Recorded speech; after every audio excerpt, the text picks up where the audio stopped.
سلام خدمت همه دوستان. با آموزش طراحی نقوش سنتی در خدمت شما هستم و قرار هست که توی این کانال در واقع طراحی سنتی رو از مبتدی، از ابتدا صفر و قدم به قدم شروع کنیم و پیش بریم. در رابطه با مسیر آموزش خدمتتون عرض کنم که آموزش ها رو من در 2 سطح تقسیم بندی میکنم. بخش اول طراحی گل ها رو داریم و بخش دوم هم به ترکیب بندی و نقشه کشی میپردازیم. بخش اول که مربوط به اصول و سبک کشیدن گل ها میشه، تمرین بسیاری میطلبه و با دیدن صرف آموزش ها واقعا نمیتونید شما یاد بگیرید و باید تمرین کنید و تمرین کنید. موضوع بعدی این که اگر سوالی یا پیشنهادی، ایده‌ای دارید حتما در زیر همین ویدیو برای بنده بنویسید تا اون را بررسی کنم و در آموزش‌های بعدی بهش بپردازم. خب اگر بخوایم یک کلیاتی درباره نقوش سنتی بگیم میتونیم اینجوری توضیحش بدیم که نقوش سنتی در واقع نقوش به 2 دسته سنتی و هندسی تقسیم میشه. هندسی یا همون هندسه نقوش یا نقوش هندسی که جزء مباحث ما حساب نمیشه، اما نقوش سنتی خودش به 3 دسته گیاهی، جانوری و انسانی تقسیم میشه. در بین این 3 دسته نقوش گیاهی مد نظر ما هست که خود نقوش گیاهی حالا در کتاب ها به 2 دسته تقسیم کرده، خطایی و اسلیمی، اما در اینجا ما 3 دسته رو در نظر میگیریم: خطایی، اسلیمی و گلهای طبیعی.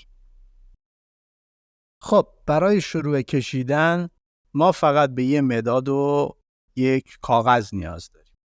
مداد رو نباید مثل زمانی که میخواید یک چیز بنویسید در دستتون بگیرید. باید به اندازه 1 بند انگشت حداقل از نوک مداد با فاصله مداد را توی دستتون بگیرید و شروع کنید به طراحی.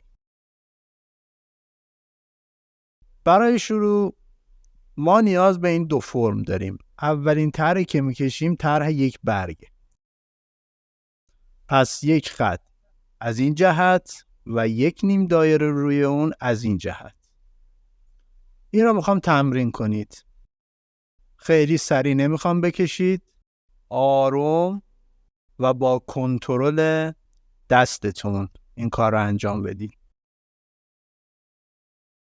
در هنگام کشیدن هم به مداد فشار نمیخواد بیارید.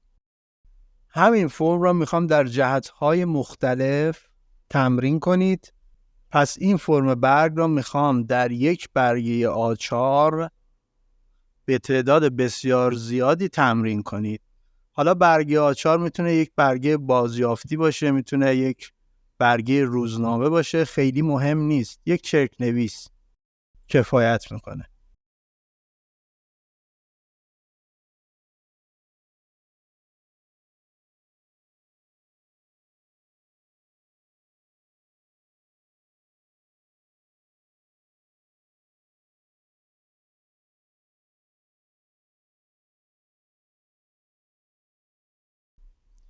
خب بعد از اینکه اون ساختار را تمرین کردید، حالا میخوام بدون اینکه دستتون رو از روی کاغذ بردارید، قلمتون رو از روی کاغذ بردارید، به این شکل همون برگ را بکشید. پس همین فرم برگ را بدون اینکه قلمتون رو از روی کاغذ بردارید میخوام در جهت‌های مختلف ترسیم کنید. این فرم را باید به قدری تکرار کنید تا در هنگام کشیدن اون سختی وجود نداشته باشه. به راحتی بتونید این فرم را ترسیم کنید.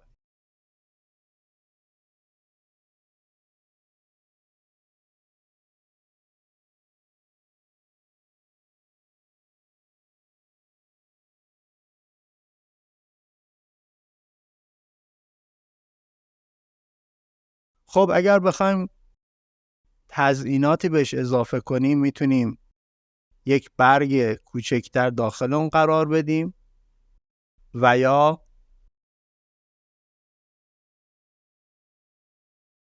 به این شکل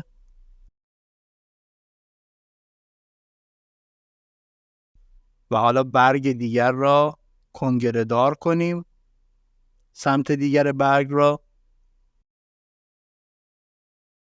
نمونه دیگه از تزیینات میتونه به این شکل باشه. 2 تا کنگره. سمت دیگر هم باید 2 تا کنگره داشته باشه.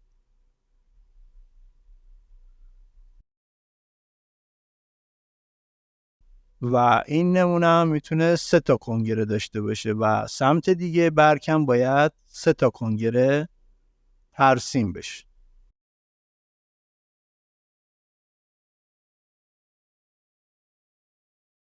حالا داخلش میتونیم تخمک هم قرار بدیم و یا حالا به این شکل هم میتونیم یک برگ دیگه را ترسیم کنیم.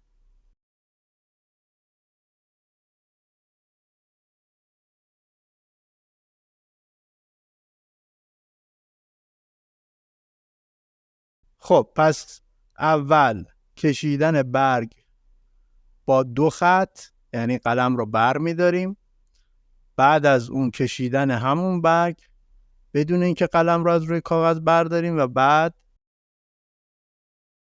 اضافه کردن تزیینات به اون برگ.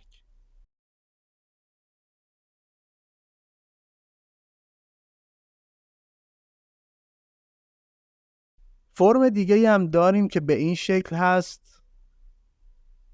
این برگ هم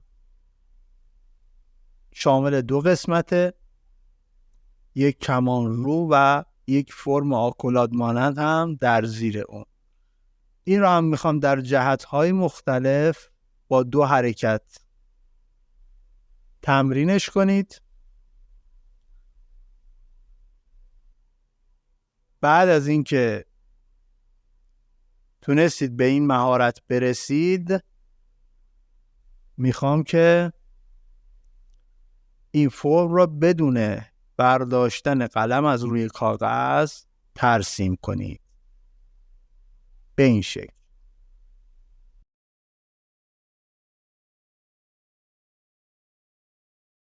هنگام تمرین فراموش نکنید که هر برگی که میکشید در جهت‌های مختلف ترسیم بشه تا در هنگام طراحی در همه شرایط بتونید اون برگ را ترسیم کنید.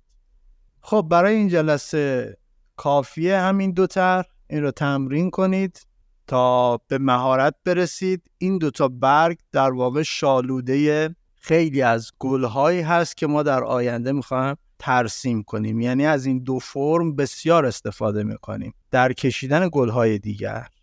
در پایان ممنون میشم در پایین همین ویدیو اگر از این روش و سبک آموزش خوشتون اومده به من اطلاع بدید و اگر ایده‌ای پیشنهادی هم هست خوشحال میشم که بنده را در جریان بذارید. مجدد تکرار میکنم که تمرین کردن رو فراموش نکنید. این کار هنری نیاز به تمرین بسیار داره و بدون تمرین واقعا نمیتونید به اون سطحی که میخواید برسید. وقتتون بخیر باشه و تا مبحث بعد خدا نگهدارتون.